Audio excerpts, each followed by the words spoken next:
Good morning, beautiful person. Greetings from cloudy and nicely cool Winnipeg. Yay, the heat's broken, at least for now. Thank God.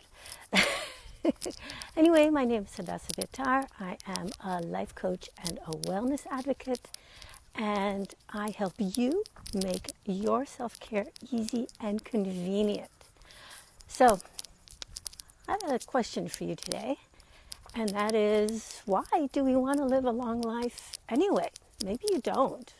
I do know some people who are like fourscore and ten, and it's more than enough for me. And then yesterday, like I usually do a lot of reading over Shabbat because I'm not on my electronics, and I read Dave Asprey's book, Superhuman, which is how explains how he plans to live to the age of 180, which is quite a bit longer than the biblical 120, which most people don't achieve anyway.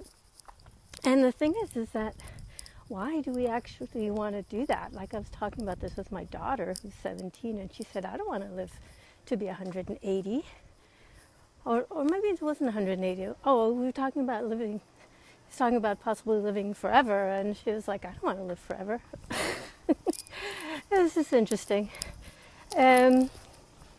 I know when my grandmother was really old, in her 90s, good morning, I remember my mother saying something about how sad it was that there was nobody around who knew her when she was a young woman. Oh, hi, Brenda. So, oh my goodness, Grand Central Station again. That's what happens when you go out an hour later. But it's Sunday. Sunday I do things a little more slowly, and why not? I get to choose. It's my life. I get to choose how I do it. It's awesome. Good morning. That's fine. So, yeah, I'll get on with this. So hi Nancy. So why do we want to live a long life anyway? And it's an interesting question because everybody kind of assumes, they talk about healthy aging and so on, everybody kind of assumes that you want to live a long life, but maybe some people don't, I don't know. But I wanted to tell you why I want to live a long life, unlike my mother who didn't even make it to 70, which I'm going to be, that's only 12 years away from me, so I definitely need to make things different from what she did, for sure.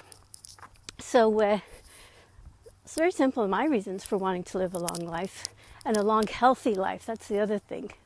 We want to be healthy and active, not just old, but healthy and active and able to do all the things that we want to do.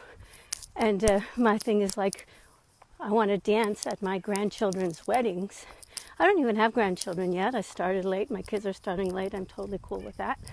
But it means that I need to take super good care of myself if I want to be able to dance at my grandchildren's weddings, because I anticipate that those will be a good, 30 years in the future. I'm 58, so I'll be nearly 90. And I'm planning to dance. Let me tell you, I'm not going to sit in a wheelchair and not know who anybody is. I'm going to dance.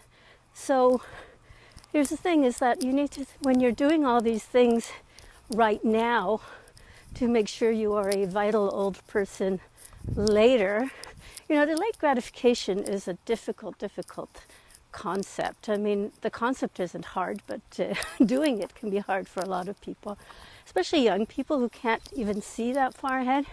Like for a teenager or a young adult to say, I'm going to cut out sugar because I know that there's diabetes in my family. Looking that far down the road, it's really hard. So you need to ask yourself why you want to do that. Like, why would you make a sacrifice in the present of a fleeting pleasure of a s'mores frappuccino, just to name one of my daughter's favorites? Why would I give up the s'mores frappuccino right now for a nebulous, faraway future in which I don't get diabetes like my grandmother or like my mother, and die young and not able to enjoy the family and life and all the things? Like, my mother became a therapist in her 50s, and this means that she was able to do what she truly, truly loved for less than 20 years. And she died in harness. I mean, she went to a group on the Wednesday and she was gone on the Friday. So, yeah, that's really a tragedy for the world. She should have been able to gift the world her incredible abilities in that field for much, much longer. But yeah, so I really want you to think when you are considering doing something that maybe is pleasurable in the short term but doesn't fit with your goals in the long term. If your goal is to live a long, vital, healthy life, dance at your grandchildren's weddings, then I want you to pause and ask yourself, does this action I'm about to take align with my goal and the purpose of your goal? Like, feel the reason that you want to to be vital and healthy and dancing in your 80s and 90s. And if you're older and you're saying, well, I've already screwed it up so badly, or maybe you already have diabetes or cancer or whatever it is, it's never too late to make decisions that are going to be in alignment with who you say you want to be. So if part of who you want to be is healthy and vital when you're old, then the decisions you make now are going to affect that then. So very quickly, that's all I wanted to say today.